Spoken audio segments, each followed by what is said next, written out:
Machine learning की दुनिया में कदम तो रख लिया, पर अब सवाल ये है कि कौन सा टूल चुने। कंफ्यूजन तो होता ही है। तो चलिए आज इसी कंफ्यूजन को दूर करते हैं और देखते हैं तीन सबसे बड़े महारथियों साइकिट-लर्न, पाइटॉर्च और टेंसरफ्लो के बीच की जबरदस्त टक्कर को। और हाँ, ये भी जानेंगे कि किसी के प्रोजेक्ट के लिए सबसे बेस्ट कौन सा है। देखिए, चाहे कोई एक्सपीरियंस्ड डेवलपर हो या कोई बस अभी शुरू कर रहा हो, सही टूल चुनना प्रोजेक्ट की सफलता के लिए बहुत जरूरी है। ये सिर्फ एक चॉइस नहीं है, ये तो पूरे प्रोजेक्ट की नींव है। तो आइए इस उलझन को सुलझाते हैं और पता लगाते हैं कि सबसे सही रास्ता कौन सा है। तो इसे ना एक बॉक्सिंग मैच की तरह सोचिए। रिंग में तीन अलग अलग दावेदार हैं और हर एक का अपना स्टाइल है, अपनी ताकत है। सवाल यह है कि किसे चुना जाए, वो क्लासिक मूव्स वाला पुराना खिलाड़ी, या फिर वो नया जोशीला दावेदार जो कुछ भी कर गुजरने को तैयार है, या फिर वो हैवीवेट चैंपियन जो हर वार झेल सकता है। तो रिंग में सबसे पहले ये रहा साइकिट-लर्न, पारंपरिक मशीन लर्निंग का बेताज बादशाह। सच कहूं तो अगर किसी ने डेटा साइंस में हाथ आजमाया है तो वो इससे जरूर मिला होगा। ये वो भरोसेमंद दोस्त है जो कभी निराश नहीं करता। साइकिट-लर्न को ना एक स्विस आर्मी नाइफ की तरह समझिए। हो सकता है कि यह हर सिचुएशन के लिए सबसे बेस्ट टूल ना हो, पर यह कमाल का भरोसेमंद है और इस्तेमाल करने में बहुत आसान। इसका मेन फोकस क्लासिकल कामों पर है, जैसे कि रिग्रेशन, मतलब घर की कीमतों का अंदाजा लगाना, या फिर क्लासिफिकेशन, जैसे किसी ईमेल को स्पैम है या नहीं, इसमें बांटना। और इसकी सबसे बड़ी खासियत पता है क्या है? इसकी कंसिस्टेंसी। मतलब चाहे घर की कीमतों का अंदाजा लगाने के लिए लीनियर रिग्रेशन यूज हो रहा हो, जो एक सीधी लाइन से ट्रेंड पकड़ता है, या फिर कस्टमर्स को समझने के लिए रैंडम फॉरेस्ट, जो बहुत सारे छोटे छोटे फैसले लेकर एक बड़ा फैसला करता है, फिट और प्रिडिक्ट का तरीका हमेशा हमेशा एक जैसा ही रहता है। और हाँ, ये जो पाइपलाइन दिख रहा है ना, ये तो इसका सीक्रेट वेपन है। ये डेटा क्लीनिंग से लेकर मॉडलिंग तक सारे स्टेप्स को एक साथ जोड़ देता है। बहुत बढ़िया। तो सीधी सी बात है, साइकिट-लर्न एक शानदार स्प्रिंटर है, पर ये मैराथन रनर नहीं है। ये टैब्यूलर डेटा के लिए एकदम परफेक्ट है, मतलब वो डेटा जो एक्सेल शीट या टेबल में होता है। छोटे मोटे कामों के लिए ये बेस्ट है। लेकिन जब बात आती है डीप लर्निंग की, बड़ी चुनौतियों की, तो हमें एक अलग तरह के एथलीट की जरूरत पड़ती है। चलिए, अब रिंग में एंट्री होती है पाइटॉर्च की। इसे कह सकते हैं मशीन लर्निंग की दुनिया का एक बागी कलाकार। ये उन लोगों के लिए है जो रूल्स को तोड़कर कुछ नया, कुछ हटके बनाना चाहते हैं। तो पाइटॉर्च इतना पॉपुलर क्यों है? सिंपल, क्योंकि ये बिल्कुल पाइथन की तरह ही सोचता है। कोड को लाइन बाय लाइन डीबग कर सकते हैं, ठीक वैसे ही जैसे एक नॉर्मल पाइथन स्क्रिप्ट को करते हैं। और ये फ्लेक्सिबिलिटी इसे रिसर्च के लिए परफेक्ट बनाती है। सोचिए, टेस्ला अपनी सेल्फ ड्राइविंग कारों के लिए नए नए आइडियाज टेस्ट कर रही है। उन्हें फटाफट बदलाव करके नतीजे देखने होते हैं। बस पाइटॉर्च इसी तरह की रिसर्च के लिए बना है।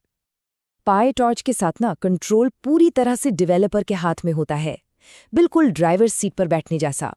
ये अपनी कार को अपनी मर्जी से बनाने की आज़ादी देता है। हर छोटी से छोटी डिटेल को कंट्रोल किया जा सकता है, और यही चीज़ इसे नए और यूनिक मॉडल्स बनाने के लिए एकदम परफेक्ट बनाती है।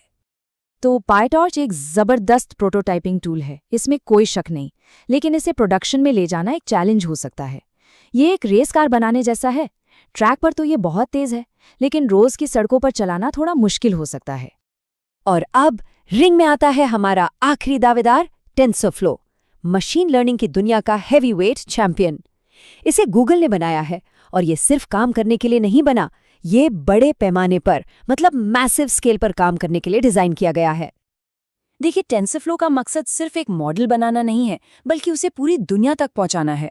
जैसे गूगल फोटोज में चेहरों की पहचान या गूगल ट्रांसलेट में रियल टाइम ट्रांसलेशन, ये सब टेंसरफ्लो की स्केलेबिलिटी की वजह से ही मुमकिन है, जहां लाखों लोग एक ही साथ सर्विस यूज कर रहे होते हैं। टेंसरफ्लो को एक पूरी तरह से सजी सजाई वर्कशॉप की तरह समझिए। इसमें केरास है जो मॉडल बनाना आसान कर देता है, और फिर टीएफ सर्विंग और टीएफ लाइट जैसे टूल्स हैं जो मॉडल को दुनिया के सामने लाने के लिए सारा भारी भरकम काम करते हैं। ये एक पूरा इकोसिस्टम है।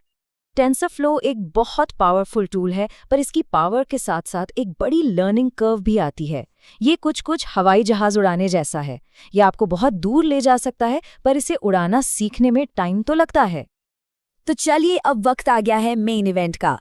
इन तीनों महारथियों को आमने सामने लाते हैं और देखते हैं कि कौन किस में बेहतर है। Let's go. ये टेबल सब कुछ एकदम साफ कर देती है। चलिए जरा इसे ध्यान से देखते हैं।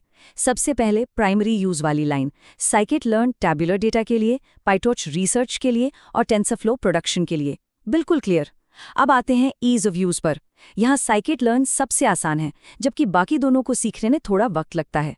और सबसे ज़रूरी, जब बात आती है डिप्लॉयमेंट की, तो डिप्लॉयमेंट स्टोरी वाली लाइन देखिए। TensorFlow के पास TF-Lite, TF-JS जैसे इंडस्ट्री ग्रेड ऑप्शंस की पूरी एक फौज है। इस मामले में TensorFlow का कोई मुकाबला नहीं है। तो फिर विनर कौन है? ये इस बात पर डिपेंड करता है कि कोई करना क्या चाहता है। हर काम के लिए एक अलग टूल होता है। चलिए इसे और भी आसान बनाते हैं। अगर किसी को अपनी कंपनी के सेल्स डेटा को एनालाइज करना है या ये पता लगाना है कि कौन सी कस्टमर सर्विस छोड़ सकते हैं, तो scikit-learn सबसे अच्छा दोस्त है। ये फटाफट रिजल्ट्स देगा और डेटा के बारे में ज़रूरी जानकारी भी। वहीं अगर कोई रिसर्चर है जो एक बिल्कुल नई तरह का न्यूरल नेटवर्क बना रहा है या कोई AI आर्टिस्ट है जो कुछ अलग क्रिएट कर रहा है, तो PyTorch उसे अपनी क्रिएटिविटी दिखाने की पूरी आज़ादी देगा। और अगर कोई ऐसा मोबाइल ऐप बना रहा है जो रियल टाइम में चीज़ों को पहचान सके या एक ऐसा वेब ऐप जो चेहरे से पहचान कर ले, तो TensorFlow उस मॉडल को लाखों लोगों तक पहुंचाने के लिए सारे ज़रूरी टूल्स देगा। लेकिन एक मिनट, क्या हो अगर किसी को चुनना ही ना पड़े? क्या ऐसा हो सकता है कि इन सभी की बेस्ट चीज़ें एक साथ मिल जाएं? एक तरीका है, और ये हमारे काम करने के तरीके को बिल्कुल बदल रहा है। Onyx ये एक यूनिवर्सल ट्रांसलेटर की तरह काम करता है। ये PyTorch की फ्लेक्सिबिलिटी में बने मॉडल को एक ऐसे फॉर्मेट में बदल देता है जिसे TensorFlow की इंडस्ट्रियल पावर के साथ डिप्लॉय किया जा सके। तो शायद असली सवाल ये नहीं है कि कौन सा टूल बेस्ट है, बल्कि ये है कि हम इन सभी कमाल के टूल्स का एक साथ इस्तेमाल करके क्या क्या बना सकते हैं। भविष्य कोलैबोरेशन का है और ये बहुत ही एक्साइटिंग होने वाला है।